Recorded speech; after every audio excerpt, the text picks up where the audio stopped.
When you look at this tree, you may think it is growing independently. However, the reality is that no living organism, including this tree, can grow in isolation. Every organism is surrounded by a host of abiotic and biotic components of the environment with which it continuously interacts. For example, this tree is influenced by a number of abiotic components such as temperature, water, light, soil, and wind, to name only a few. On the other hand, different biotic components such as pathogens, parasites, predators, and competitors of this tree also play an important role in its survival. Just like this tree, we too are constantly interacting with our environment. Did you know that the study of an organism and its environment is the traditional definition of ecology? Although various ecologists define it differently, ecology invariably studies the interactions among organisms and between the organism and its abiotic environment. It is studied at 4 levels of biological organization. Interestingly, the abiotic environment never remains constant all year round. All places on Earth experience different seasons due to the tilt in the Earth's axis and its revolution around the Sun. Owing to the varying intensity and duration of solar heat, you find variations in temperature and precipitation at different places on the Earth. Annual variations in temperature and precipitation are responsible for the formation of major biomes such as deserts, rainforests, and the tundra. If you carefully study biome distribution, you will notice that the mean annual temperature and precipitation is less in the tundra region. Compared to deserts, precipitation is better in grasslands, although temperatures may sometimes be a little higher. The rainforests experience good rainfall throughout the year, though temperatures in the tropical rainforests are relatively higher than those in coniferous and temperate forests due to their proximity to the equator.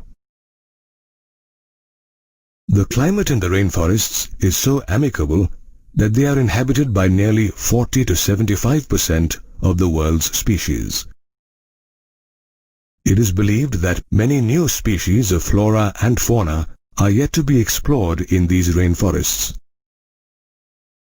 In India too, we find major biomes such as deserts, tropical rainforests, deciduous forests, and coasts.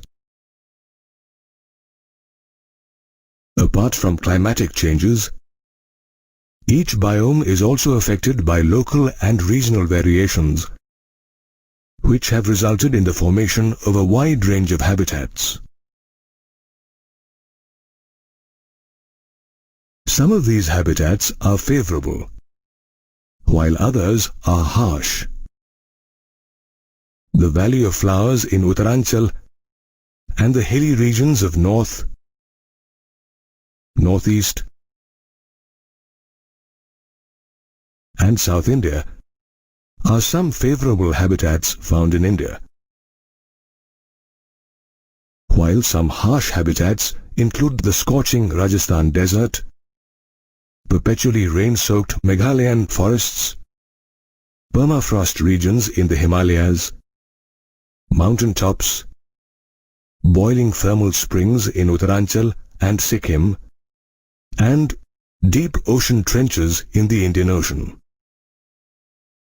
Life exists in all these habitats, regardless of whether they are favorable or harsh. The difference in chemical and physical conditions of these habitats is due to the variation in abiotic factors such as temperature, water, light, and soil. Apart from interacting with abiotic factors, the organisms also interact with the other living organisms in their habitats, such as pathogens, competitors, parasites, and predators. This is the reason why organisms differ from habitat to habitat. For example, the plants and animals in the Rajasthan desert are different from those in the Meghalayan rainforest. It is assumed that organisms have evolved or modified themselves over time through natural selection to survive and reproduce in their respective habitats. For instance, desert plants have developed special mechanisms such as spongy stems, which aid in storing water. The leaves, too, are reduced to tiny pointed spines, which decrease the loss of water due to transpiration. Likewise, the camel has adapted itself to survive without water for up to 10 days at a stretch. On the other hand, plants growing in rainforests have developed special mechanisms such as leaves with drip tips and thick, waxy surfaces which allow water to run off. Moreover, some climbers grow on tall plants to receive sunlight. In this way, every organism slowly adapts to the physico-chemical conditions of its habitat as well as its biotic components to survive and reproduce.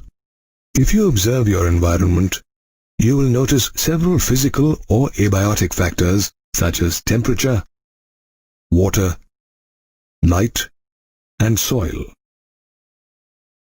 These abiotic factors have a strong bearing on the life and existence of plant and animal species in different regions of the planet.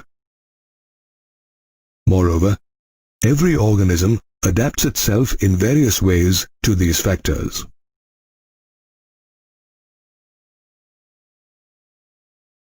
Temperature is one of the most important abiotic factors that influence the life of organisms.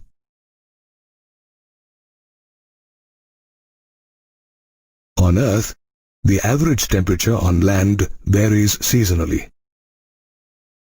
Moreover, as you move away from the equator towards the poles, you will notice a progressive decrease in temperature. Similarly, as you climb mountains, temperature decreases with an increase in altitude. On our planet, temperature ranges from sub-zero levels in the polar areas and high altitudes to more than 50 degrees centigrade in tropical deserts in summer. Interestingly, there are some unique habitats such as thermal springs and deep-sea hydrothermal vents where the average temperature exceeds 100 degrees centigrade. Did you know that temperature influences the kinetics of enzymes and through it, basal metabolism and other physiological functions and activities performed by an organism? A few organisms can tolerate and live in a wide range of temperatures, while a majority of them are restricted to a narrow range of temperatures. Organisms that can tolerate a wide range of temperatures are called euthermal, while organisms that can tolerate a narrow range of temperatures are called stenothermal. In fact, the levels of thermal tolerance of different species greatly influence their geographical distribution. For example, tropical plants such as banana and coconut cannot grow in temperate regions of the world. Similarly, pine and conifers, which are adapted to temperate regions, cannot grow in tropical regions or deserts. Likewise, in the animal kingdom, it is difficult for furry polar bears living in the polar ice caps to survive in warmer regions of the world. Similarly, camels are found only in arid regions of the world. Like temperature, water is another important abiotic factor that influences the life of organisms. In fact, life on Earth originated in water and is unable to sustain without it. However, water is not uniformly distributed across the planet. Dry places, such as deserts, have very little water reserves. Naturally, plants and animals have adapted themselves to optimally utilize water. By and large, water greatly influences the distribution of plants and their productivity on our planet. Apart from the availability of water, the quality of water is also important for organisms, particularly those living in aquatic habitats. Quality of water means the chemical composition, pH, as well as the salt concentration of water. The concentration of salt is measured as salinity in parts per thousand, or ppt, which has a significant influence on the life of aquatic organisms. Did you know that the concentration of salt in inland water is less than 5 ppt? In seawater, it is 30 to 35 ppt, while in hypersaline lagoons, it is more than 100 ppt. Some organisms tolerate a wide range of salinities, while others are restricted to a narrow range of salinities.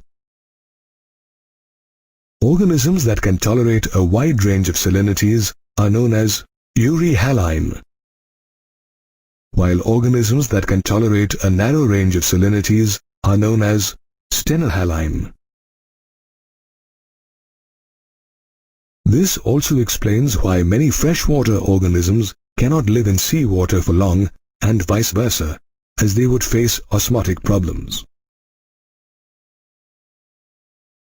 Apart from temperature and water, light is another abiotic component of the environment that affects living organisms. Plants, for instance, require light for photosynthesis and growth. In forests, many small shrubs and herbs are overshadowed by tall canopied trees and therefore receive very little sunlight. Such plants are still able to survive as they are adapted to synthesize their food in low sunlight conditions. In fact, many plants depend on sunlight to meet their photoperiodic requirements for flowering. For instance, flowers of portulaca bloom after sunrise and close after sunset. Similarly, for many animals, sunlight is important for their existence.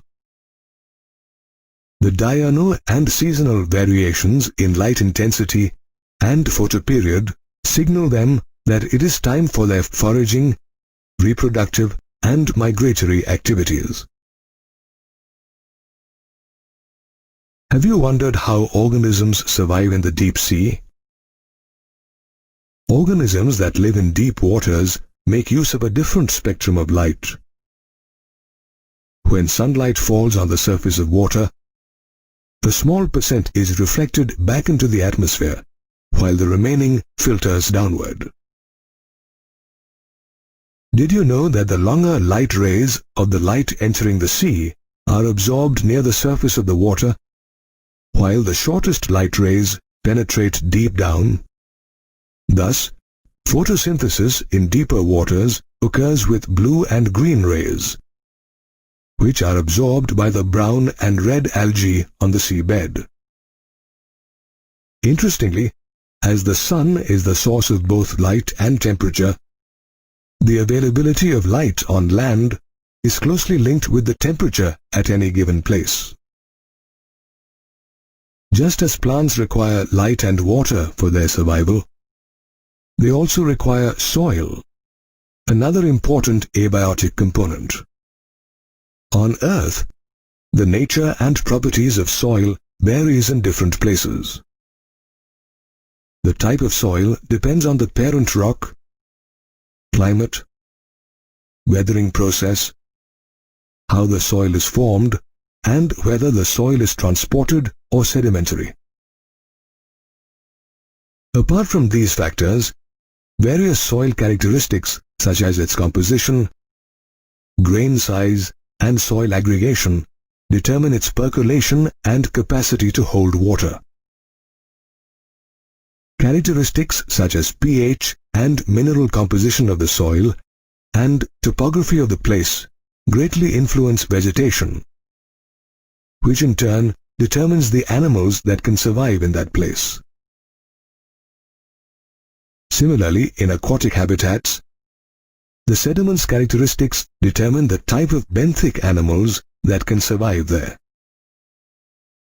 Organisms living in this zone are called benthos, which include chitons, oysters, mussels, sponges, corals, and crabs.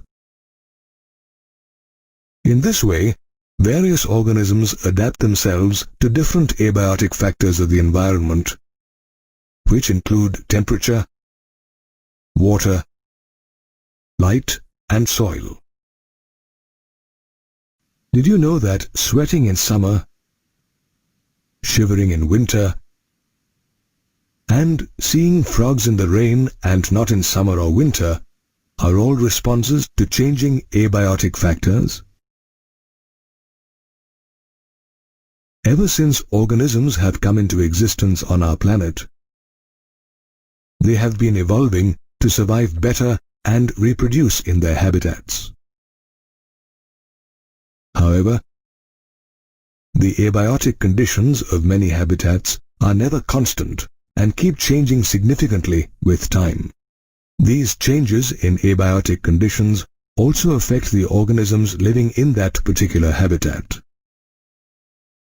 To sustain life, many species, through a process called homeostasis, try to maintain the constancy of their internal environment. Homeostasis is defined as a physiological process by which an organism regulates its internal environment in response to the fluctuating external environment. Although organisms achieve homeostasis through physiological means, it can also be achieved through artificial means, which is best seen in human beings. Consider that you can study well when the temperature is around 25 degrees Celsius. But in summer, the heat makes you lethargic and hence you are unable to concentrate. By simply using an air conditioner or a cooler, you can make your external environment pleasant so that you can perform better.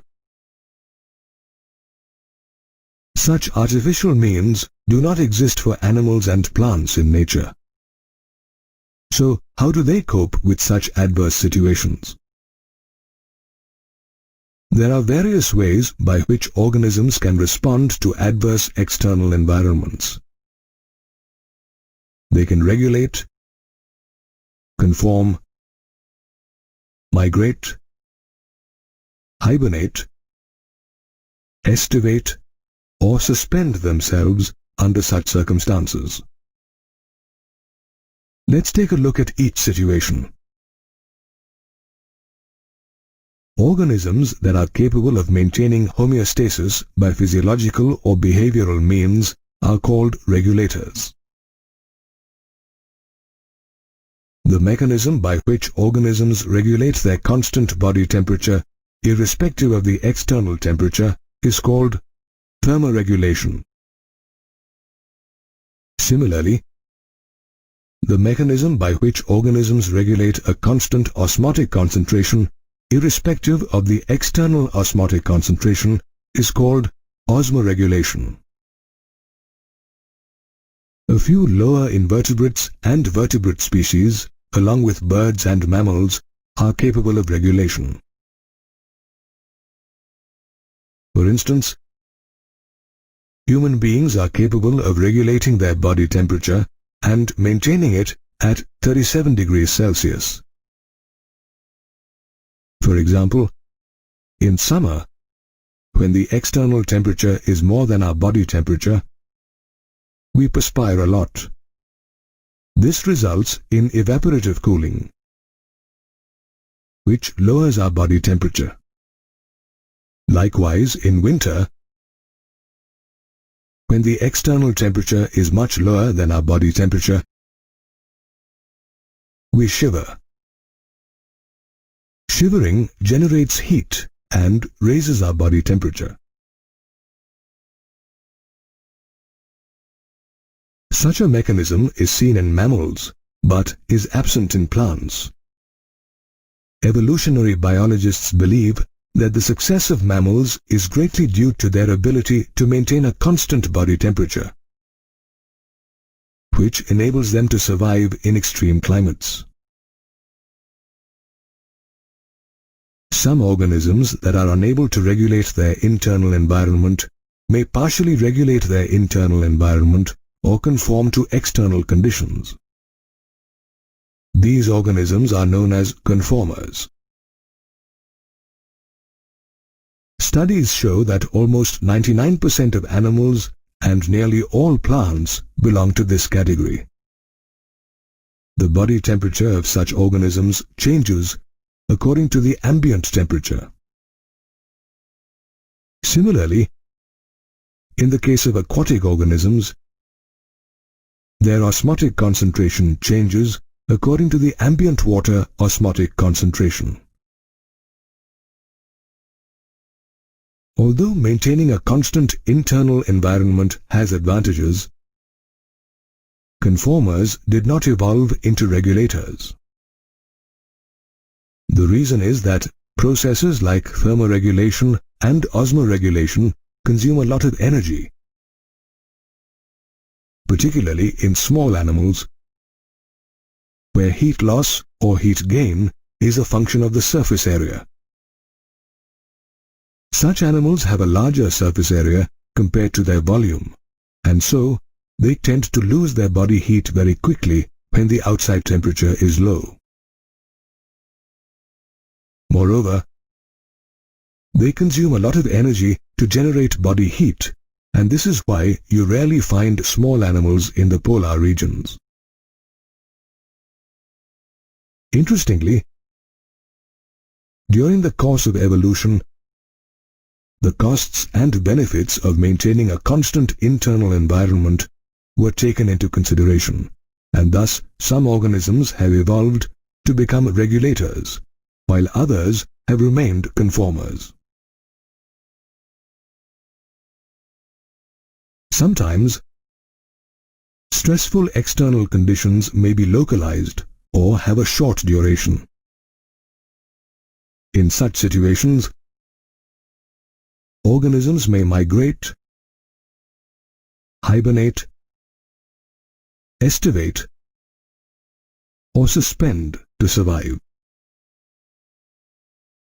Particularly during winter, you may have read about or witnessed the arrival of migratory birds such as the greater flamingo, Siberian cranes, and northern shoveler from Siberia and other cold northern regions to the famous Keoladio National Park in Bharatpur in Rajasthan. Similarly, in Europe too, people staying high up in the Alps come down to the valleys during winter. Migration is seen in animals that are capable of moving from stressful environmental conditions to a place that offers a favorable climate. But what about animals that are unable to migrate? Such animals are likely to cope with the unfavorable conditions by undergoing hibernation during winter to preserve energy and estivation in summer to avoid heat-related problems and desiccation. Interestingly, many zooplanktons in lakes and ponds are known to enter diapause, a state of suspended development during unfavorable conditions. Although these mechanisms are seen in animals, plants too show various responses to stressful external conditions. They usually suspend themselves in unfavorable conditions. In the case of bacteria, fungi, and lower plants, thick-walled spores are produced, which help them survive in unfavorable conditions and germinate in favorable conditions. Similarly, in higher plants, seeds and other vegetative reproductive structures are produced, which help overcome stressful periods besides helping in dispersal. This is done by reducing their metabolic activity and undergoing a dormancy period. In favorable conditions, these seeds and vegetative reproductive structures germinate to form new plants. In this way, we see that to respond to stressful abiotic conditions, various organisms regulate, conform, migrate, hibernate, estivate, or suspend themselves. Some animals live in arid regions, while some animals thrive in polar regions.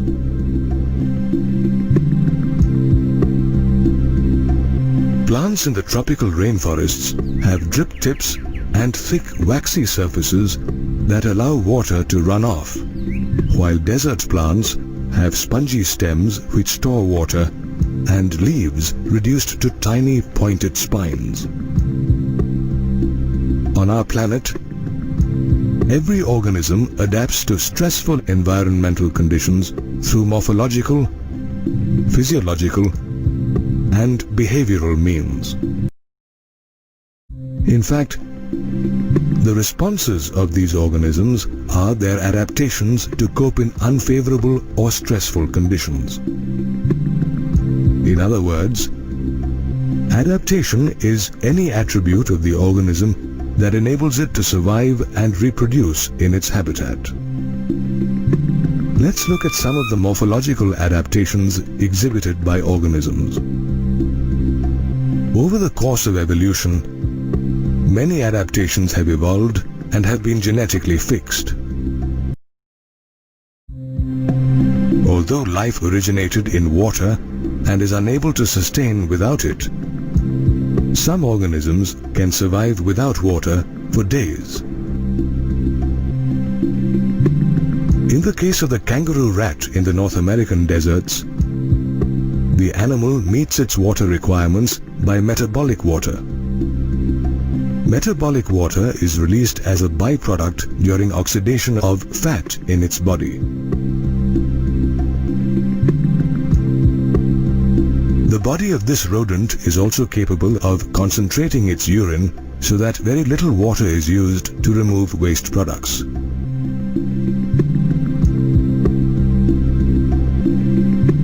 Likewise, the camel can also survive without water for 10 days at a stretch and is capable of raising its body temperature to nearly 42 degrees Celsius to prevent the loss of water.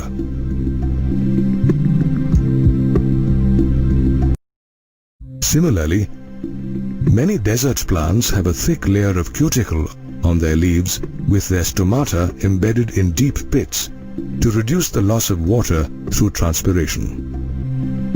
These plants have also adopted a special photosynthetic pathway called CAM, or crassulacean acid metabolism, which enables their stomata to remain closed during the day.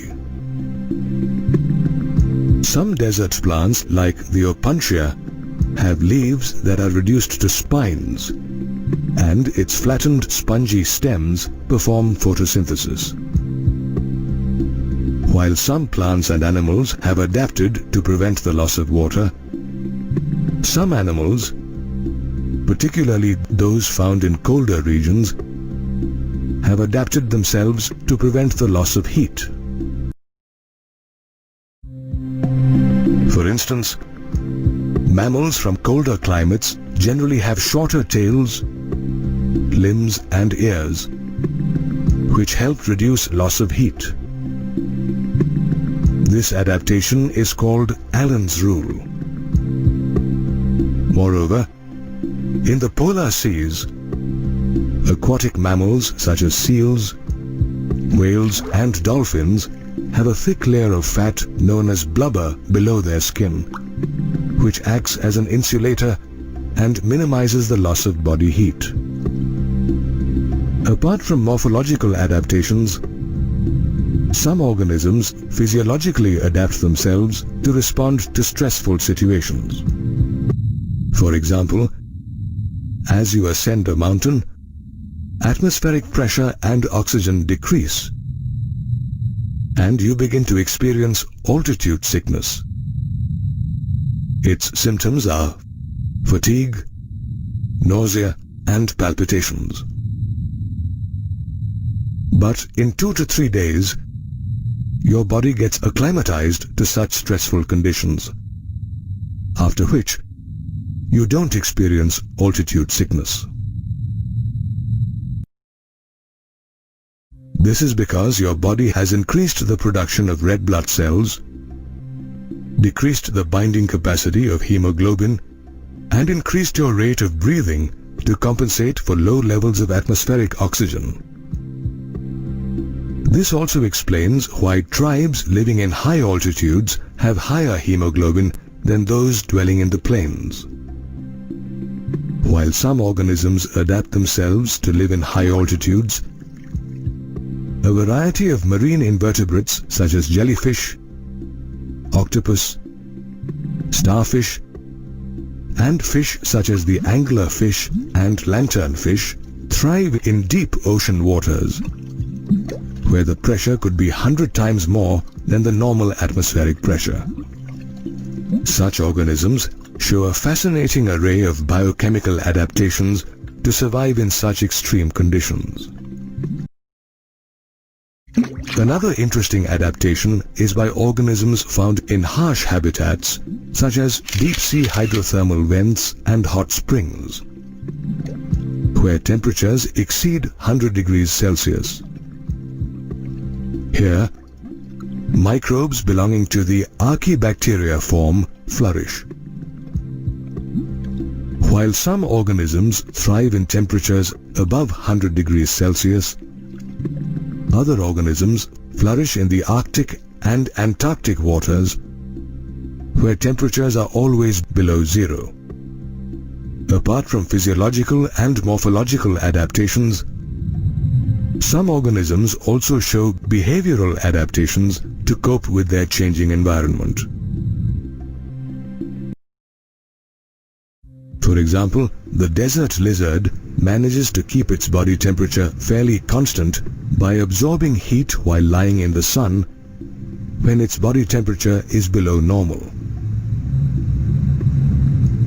But when the ambient temperature is high, it moves into the shade.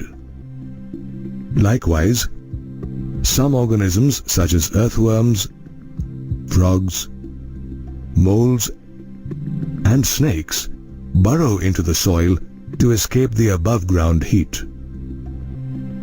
Therefore, these animals are rarely seen on the ground in scorching summers. In this way, To adapt to unfavorable conditions, organisms have undergone morphological, physiological, and behavioral changes. An individual never lives in isolation. It prefers to stay in association with other species or individuals of its own kind. Such a group of individuals belonging to the same species living in a given geographical area that share or compete for similar resources and interbreed only among themselves is known as population. For instance, in this forest, apart from this tribe, you will find an elephant, deer, and tiger population. Although such populations interbreed or sexually reproduce, some groups of individuals that asexually reproduce, such as bacteria and fungi, also constitute a population. Populations of various organisms tend to cope with the changing environment for their survival. Evolutionary changes through natural selection take place at the population level, and so population ecology is an important field of ecology. Interestingly, a population has certain characteristics or attributes such as birth and death rates, sex ratio, age distribution, and population density, which are statistically measured. However, these attributes cannot be calculated for individual organisms. Birth and death rates are expressed in terms of per capita. That is, by dividing the total number of births or deaths by the total population that exists in a given time period. For example, in a wetland, there were 100 typha plants last year and 60 new plants are added, taking the current population to 160. The birth rate is measured by dividing the total number of births by the total population, which is 60 divided by 100 or 0.6 offspring per typha per year. To understand death rate, consider a lake with a population of 25 fish, where 5 fish die a week. The death rate is calculated by dividing the total number of deaths by the total population in the fish population in a week, which is 5 divided by 25 or 0.5 fish per week. Apart from birth and death rates, another important attribute of a population is sex ratio. For example, in this tribe, 40% of the population are females and 60% are males. Moreover, at any point in time, this population consists of individuals who may belong to pre-reproductive, reproductive, and post-reproductive age groups. A graphical representation of the various age groups is known as the age pyramid. In the human population, the age pyramid shows the age distribution of males and females in the same diagram. In fact, the shape of the age pyramid reflects the growth status of the population and indicates whether the population is growing, stable, or declining. Another important population attribute is the size of the population, or the population density denoted by the letter N, which provides details of its status in its habitat. The size of the population is usually taken into consideration for studies on ecological processes in the population, such as the effect of pesticides or pollution, impact of predators, or competitors with other species. Moreover, a habitat may consist of several populations of different sizes. In this wetland, for instance, there are only 10 kingfisher birds, hundreds of cutla fish, thousands of typha plants, and millions of Chlamydomonas. Although the total number of individuals of a species provides the most appropriate measure of its population density, in some cases, measuring population density in terms of numbers is either meaningless or difficult to determine. For instance, if there are 200 Parthenium plants growing under a single huge banyan tree, it would be incorrect to say that the population density of banyan tree is very low compared to the Parthenium plants. In such a case, the biomass density or the biomass per unit area or volume of the banyan tree provides a meaningful measure of the population size. Thus, population density can be a biomass density or a numerical density. Sometimes, estimating the total number of individuals in the population may not be possible, as the size may be huge or counting may take a lot of time. Think of the effort and number of hours you would require to count the number of fish in a lake. Under such circumstances, measuring relative density will serve its purpose. That is, the number of fish caught per trap provides a good measure of its total population density in the lake. In some cases, the population size of certain individuals is assessed without seeing or counting them. For example, the tiger census in our national parks and tiger reserves is often done based on pug marks and fecal pellets.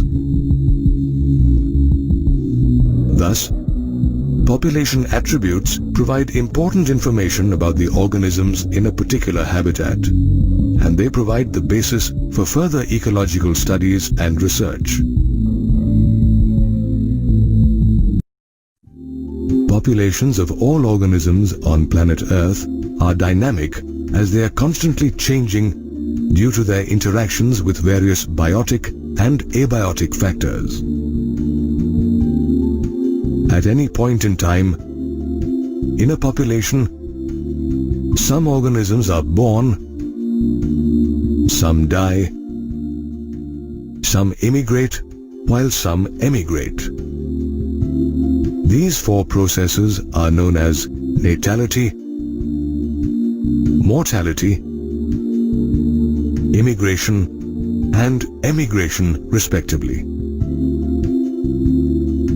Natality is the number of births in the population that are added to the initial density during a given period, while mortality is the number of deaths in the population during a given period.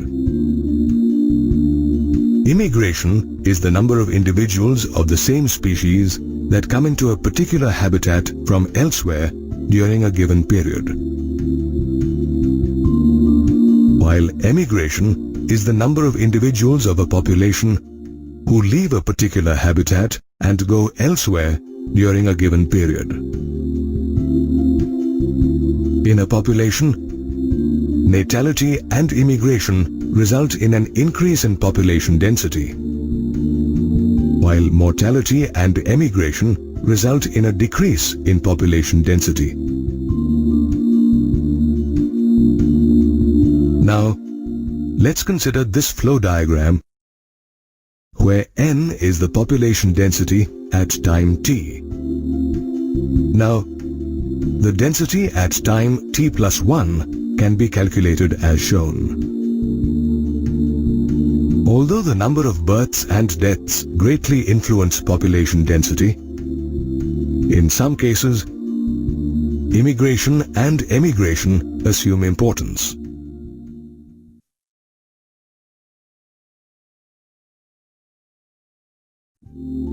For instance, if a newly formed habitat is colonized by great egret birds,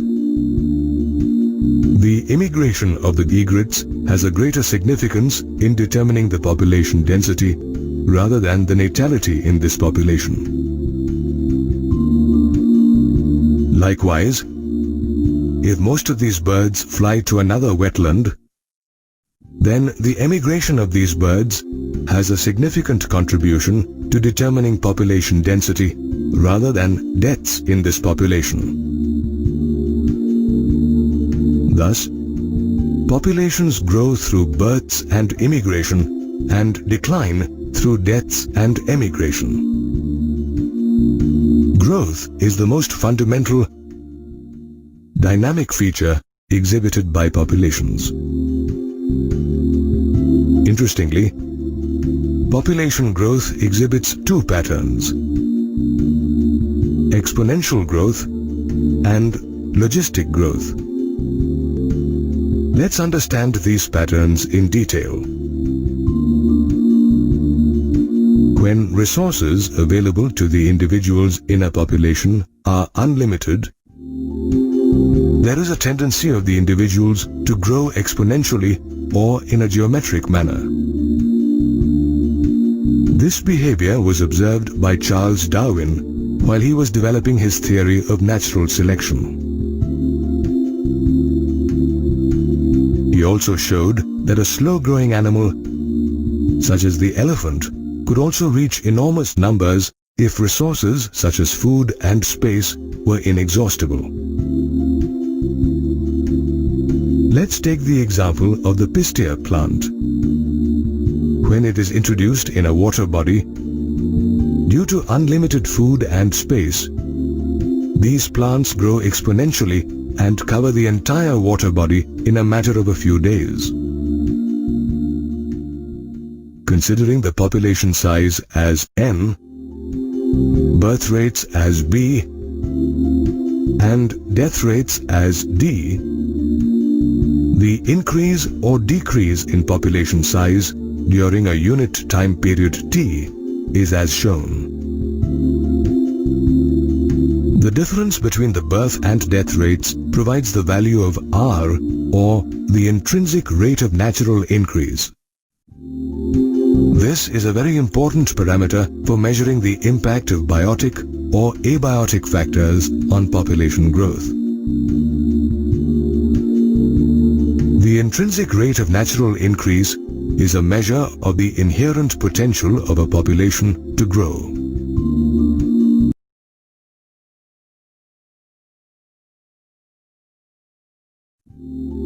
Did you know that the value of R for the Norway rat is 0.015 and for the flower beetle is 0.12? These numbers indicate that the rate at which the population size of the flower beetle increases is greater compared to the Norway rat. Now, to determine the population growth pattern of the pistia plant, we plot various readings of population density against time. On plotting the readings, you will notice a J-shaped curve which shows two phases, a lag phase followed by an acceleration phase. Moreover, with the basic knowledge of calculus, you can derive the integral form of the exponential growth using the equation as shown.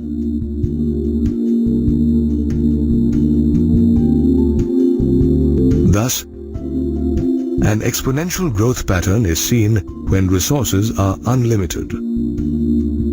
However, when resources are limited, the population growth pattern is logistic. There is always competition between individuals for limited resources, and finally, the fittest individuals survive and reproduce. Keeping this fact in mind, the governments of many countries have introduced various restraints to limit human population growth.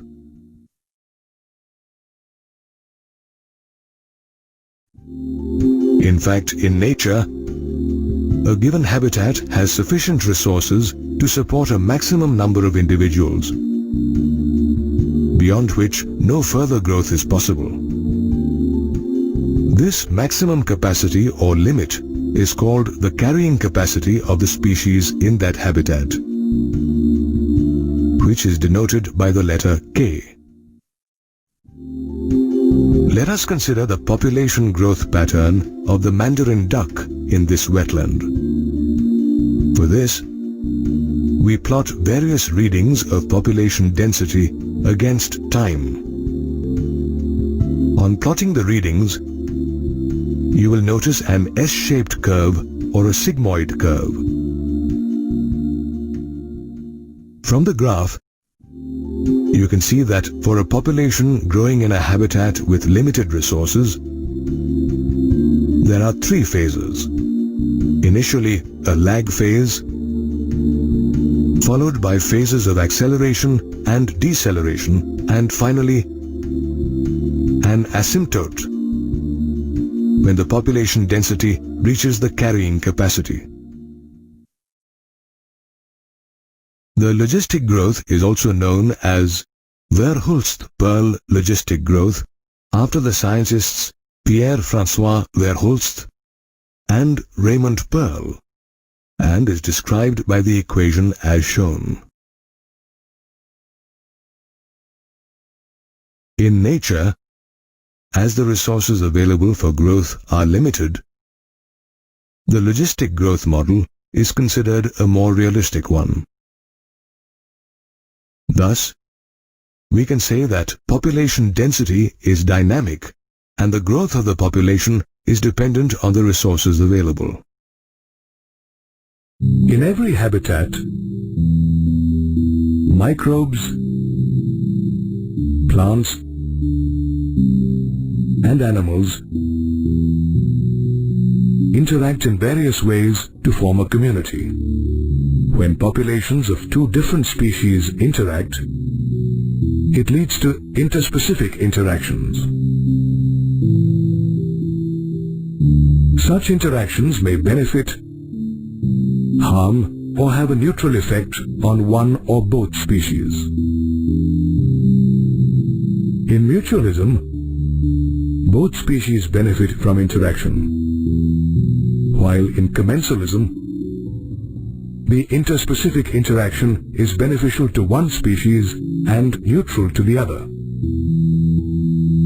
In the case of amensalism, one species is harmed and the other remains unaffected.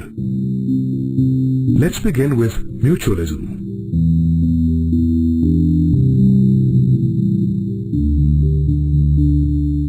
Plants and animals show diverse and fascinating examples of mutualism. Did you know that lichens also exhibit mutualism-type interaction?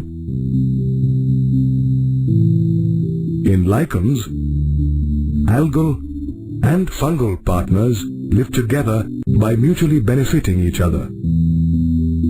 The algal partner provides food to the fungal partner, and in return, the fungal partner provides shelter to the algal partner.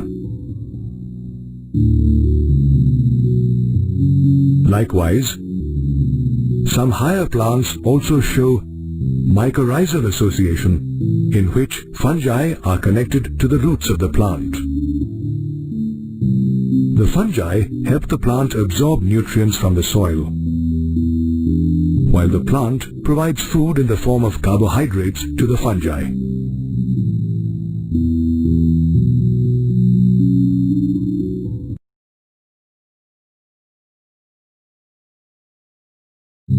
Mutual relationships are also seen between plants and animals.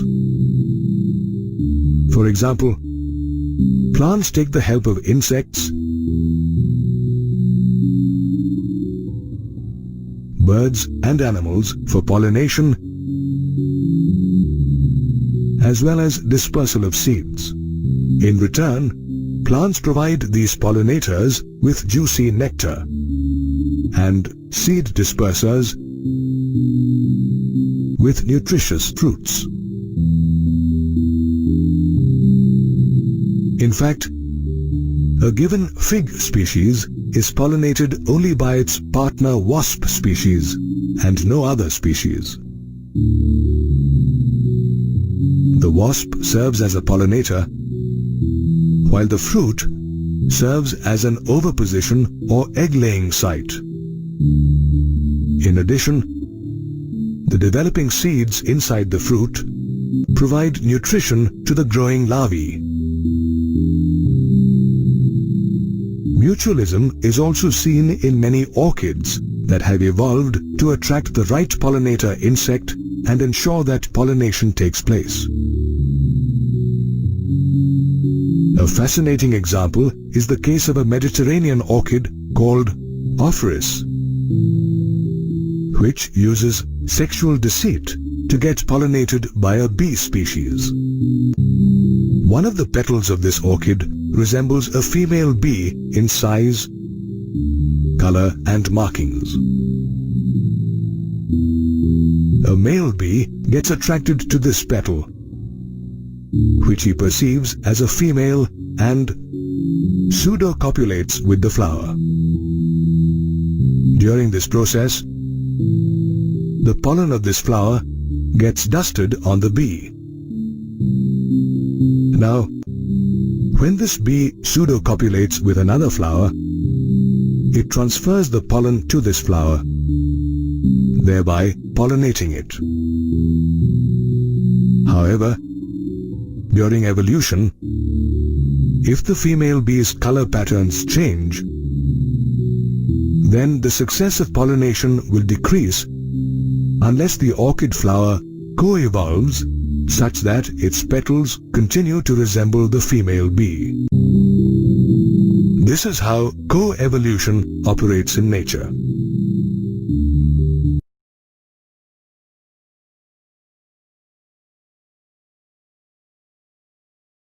Apart from mutualism, another interspecific interaction is commensalism, seen in plants, animals, and the aquatic world. A common example of commensalism in plants is seen between an orchid growing on the branch of a mango tree. Although this epiphyte benefits from the interaction, the mango tree is neither harmed nor benefited. Another example of commensalism is seen in leguminous plants such as pea, beans, and lentils, which are associated with the nitrogen-fixing bacteria Rhizobium. The bacteria in the root nodules live symbiotically with the host plant. They obtain nutrition from the host plant and in return fix atmospheric free nitrogen as nitrites and nitrates. Among animals, commensalism can be seen between cattle egrets and cattle. Have you ever wondered why these two organisms are found in close association in fields? This is because while grazing, the cow stirs up insects hidden in the vegetation, which are otherwise difficult for the egrets to locate. Another fascinating example of commensalism is seen between sea anemone and clownfish. Although the sea anemone has stinging tentacles, the clownfish finds it a comfortable place to live as it receives protection from predators. However, in this interaction, the sea anemone is neither benefited nor harmed. Apart from commensalism and mutualism, amensalism is another interspecific interaction seen in nature. In this interaction, one species is harmed and the other remains unaffected. Usually in this type of interaction, an organism oozes a chemical compound which is detrimental to another organism. For example, the black walnut tree exudes a substance called juglon into the soil, which damages the roots of neighboring plants, thereby preventing other plants from growing nearby. Another common example of amensilism is shown by penicillium, a bread mold which secretes penicillin, a chemical that kills or stops the growth of bacteria. In this manner, various species exhibit interspecific interactions like amensilism, commensalism, and mutualism that aid in their overall survival and reproduction. In any habitat, plants, animals, and microbes interact in various ways to form a community. When populations of two different species interact, it leads to interspecific interactions. Such interactions may benefit, harm, or have a neutral effect on one or both species. Using a plus sign for beneficial interaction, minus sign for detrimental or harmful interaction, and 0 for neutral interaction, the possible outcomes of the interspecific interactions are shown in the table. During competition, both species lose out during the interaction, while in parasitism, the interspecific interaction benefits one species and harms the other. During the stages of evolution, several species may have competed with each other for survival. Darwin had therefore mentioned that competition was a powerful force in the organic evolution as species struggled for survival. Competition may occur between closely related species, for instance, sheep and goat grazing the same meadows in the Himalayas, as well as unrelated species for the same limiting resources. For example, the visiting flamingos and the resident fish in the shallow lakes of South America compete for zooplankton, their common food. In some cases, limiting resources may not lead to competition. This is because the feeding efficiency of one species is reduced in the presence of another species, even if resources are abundant. Such a competition is known as interference competition. Therefore, competition is best defined as a process in which the fitness of one species, measured in terms of its intrinsic rate of natural increase, or R, is significantly lowered in the presence of another species.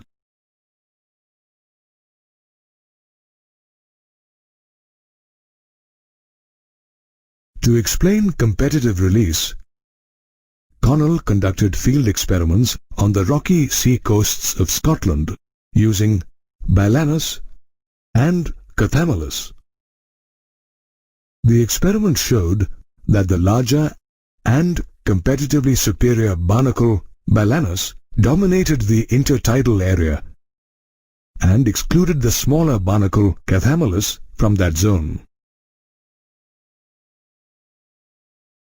However, some recent studies do not support such generalizations about competition. Although they do not reject the occurrence of interspecific competition, they propound that species facing competition might evolve mechanisms to promote coexistence rather than exclusion. One such mechanism is resource partitioning.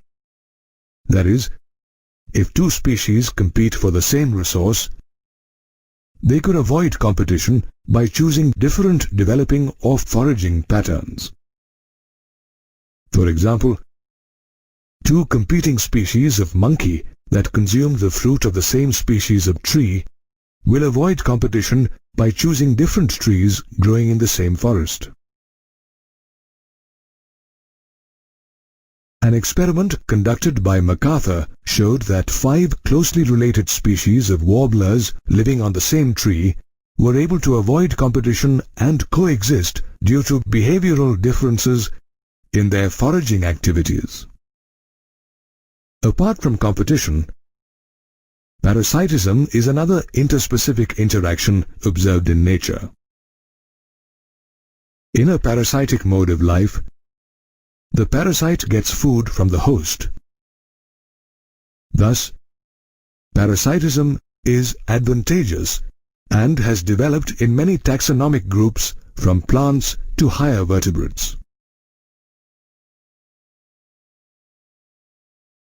In fact, many parasites have evolved to be host-specific.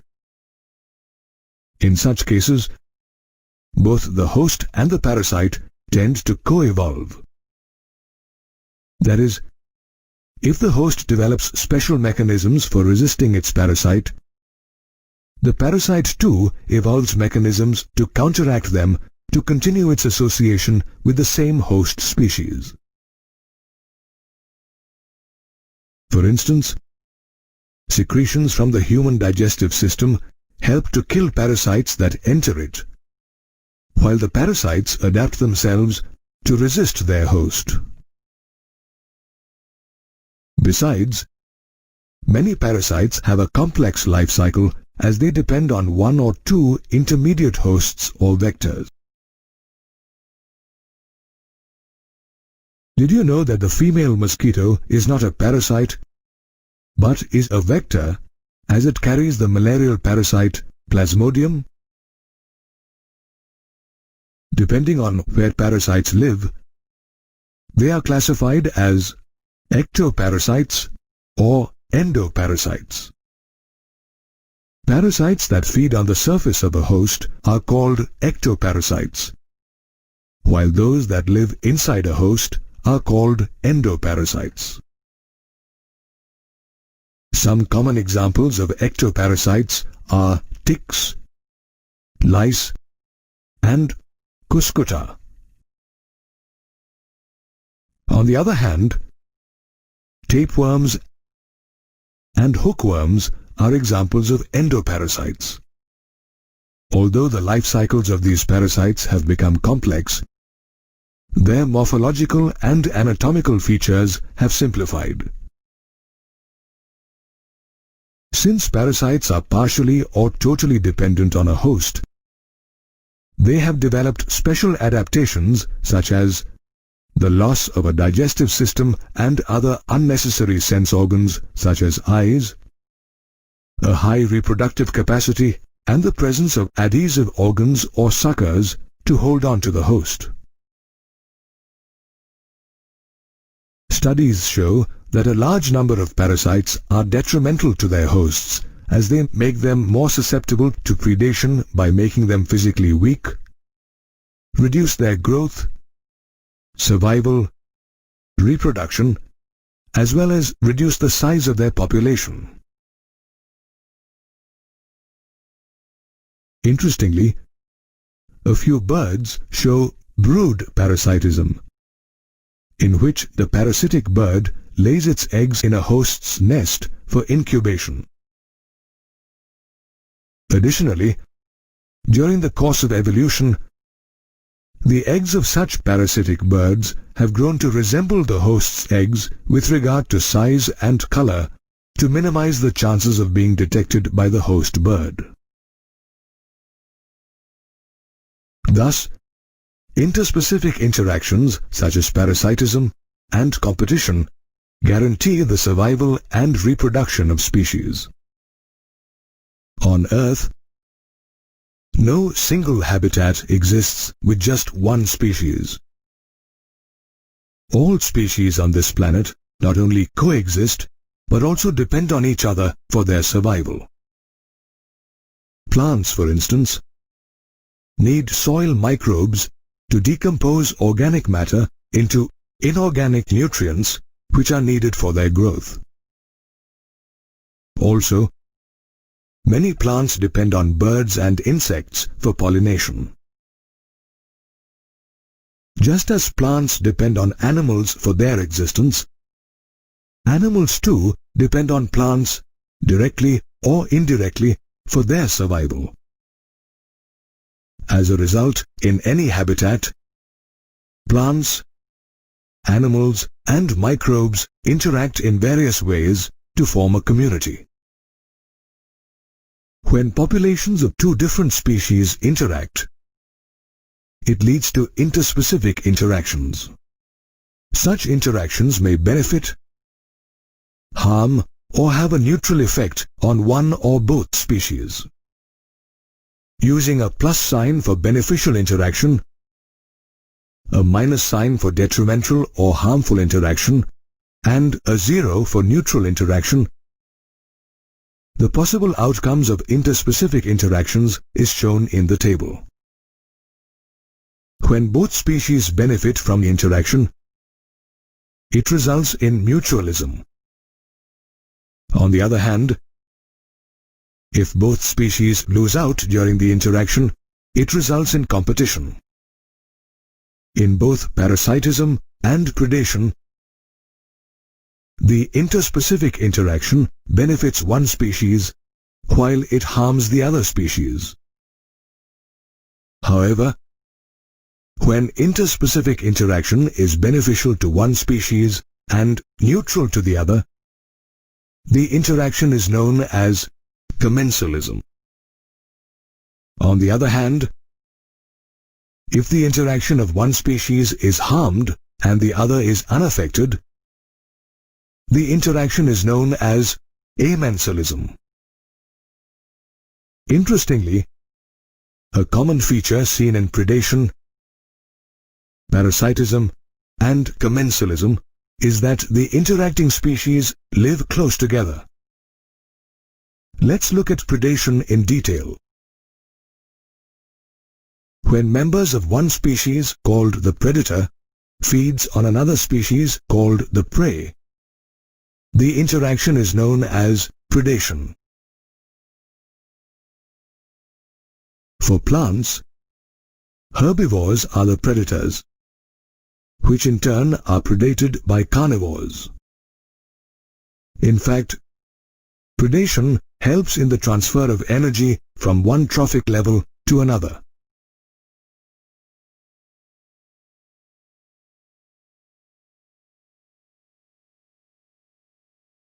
Apart from functioning as conduits for energy transfer, predators also help to keep prey populations under control. In some cases, the prey species grows so large that it may cause instability in the ecosystem. For example, due to the absence of natural predators in a specific geographical area, the introduction of an exotic species, such as the water hyacinth, causes it to grow and spread fast and wide. For example, the introduction of a prickly pear cactus into Australia in the early 1920s created havoc as this plant spread rapidly into millions of hectares of rangeland. The spread was brought under control only after the introduction of a moth, Cactoblastis cactorum, a cactus-feeding predator from South America. Such biological control methods are also used to control agricultural pests. Another function of predators is to help maintain species diversity, thereby minimizing the intensity of competition among competing prey species. For example, a starfish, Pisaster, is an important predator in the rocky intertidal communities on the American Pacific coast. It feeds on a mussel, Mytilus, and is responsible for maintaining the species diversity in intertidal communities. In an experiment, all the starfish were removed from an enclosed area. This resulted in the rapid expansion of the mussel population, and more than 10 invertebrate species became extinct within a year due to interspecific competition. The interaction between Pisaster and Mytilus thus helped maintain the species diversity in these communities. If a predator is highly efficient, it can overexploit its prey, thereby resulting in the extinction of its prey and eventually itself. However, such a situation rarely occurs in nature, as predators are prudent. They do not kill too many prey and leave some for later. Several prey species too have evolved various defenses to lessen the impact of predation. Some species of insects and frogs use camouflage to protect themselves from predators. Moreover, some prey contain poisonous chemicals which keep predators away.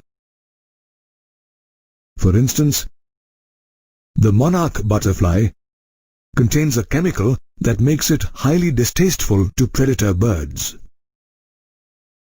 Interestingly, the butterfly acquires this chemical in its caterpillar stage by feeding on a poisonous weed. These are some ways in which animals escape predation. But how do plants protect themselves from predation by herbivores? In fact, nearly 25% of insects are phytophagous, which means they feed on plant sap and other plant parts. Therefore, plants have developed a variety of morphological and chemical defense mechanisms against herbivores. The presence of thorns and spines is the most common morphological means of defense in some plants like acacia and cactus. Also, a few plants like Calotropis and some fungi have chemical defense mechanisms which include the production of harmful and distasteful chemicals. These chemicals make the herbivore sick, inhibiting its digestion, impacting its reproduction, and sometimes may even kill the predator. In fact, the Calotropis plant produces a highly poisonous cardiac glycoside, which is why animals don't consume this plant. Did you know that a wide variety of chemicals such as nicotine, caffeine, quinine, and opium extracted for commercial purposes are actually produced by plants as defenses against grazers? Therefore, in nature, species not only coexist but also show various interspecific interactions, predation being the most common.